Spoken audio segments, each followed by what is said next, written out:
great. That makes sense. And that's a perfect lead-in to our next question. Last month at the forum, there was a lot of discussion around university partnerships with small businesses or industry partners. Can we talk a little bit about how you go about identifying a partner, whether it's at the university or some other entity, how you find that perfect partner, and what the differences between the academic partner and the industry partner are like, and probably a few challenges there as well. Who are you asking? Whoever would like to start is fine. Yeah. Well, we've made a number of SBIR type applications and been successful as well on many. But Novatag is a small business, and we don't have all of the capabilities we may need to really fulfill a project, all of the aspects of a project within the company. So we really like to find collaborators if we can, and I think my experience is that it's a good complement for a small business to have academic partners. And also my impression is the NIH regards that favorably and sees the complementarity of what the different scientists are bringing to the project. So, but that's my experience. Okay, and I just wanted to mention, I was talking with a gentleman earlier in the audience that works with you, and you guys have done over 30 of these, is that correct? We've made a lot of applications. Yes, that's... I don't know whether it's 30, but I think that sounds like a high number. Yeah. Yeah. 30 would be beyond this. Yeah. No, we actually have a pretty good success rate. We've been successful in 4, and I can't tell you exactly how many we've written, but it's not all that many. Yeah. So having started with what I suppose we thought was a good idea, we've been able to play that into a number of different areas and find good partners to help us be successful. Very, very good. How do you go about finding those partners? Well, honestly, most of the time, Novatag is based in Research Triangle Park, and we mostly go to local universities and actually some other small businesses as well to collaborate. But we will go anywhere, wherever the best talent can be. One of the projects we have funded is in polycystic kidney disease, and the Kidney Institute was recommended, an investigator there, and they're in Kansas. So it wasn't, so we will go anywhere where the best people are. Okay, great. Chris, I'm going to direct this one to you if I can. Okay. When you're in the planning stage and getting ready to work on your grants application, what are some of the things that people should look for?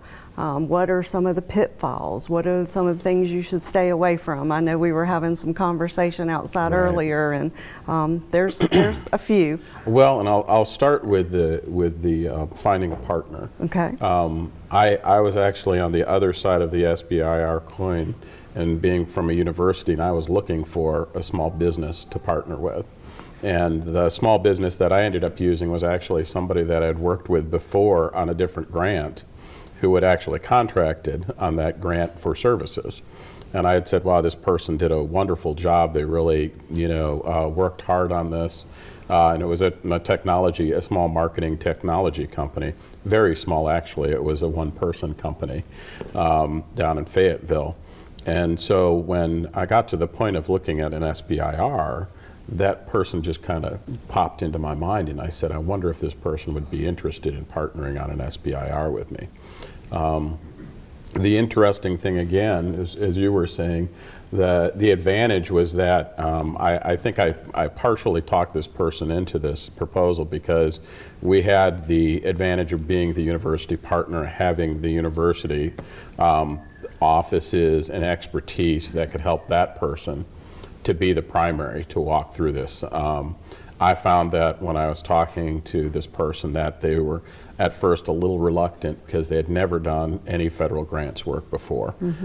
So I had to kind of tell them, well, we've got a lot of people here with a lot of expertise at ECU that will help you out with all of these things. And as an academic and a person who does grants, I said, I've done this before, so I'll help you out with this. And you provide the expertise on the business side, and I'll help you with the rest of the bureaucracy and working with your way through the system. So I think that would probably be one of the major pitfalls too, especially if you're working with a small company that hasn't done a lot of grants before.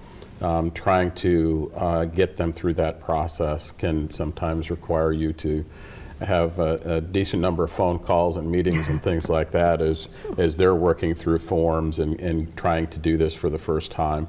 It can be challenging, but I liken it to working with a faculty member who hasn't done it before too. You're just teaching them about what grants are all about. The nice thing is that once you get them on board, the small businesses are usually very interested. They're intrigued. They want to get into this process. So once I got the person on board, they were really a really great partner to work with. So other than that, I mean, there was a little bit of difference between the kind of the environment. So there was the academics talking to the business people.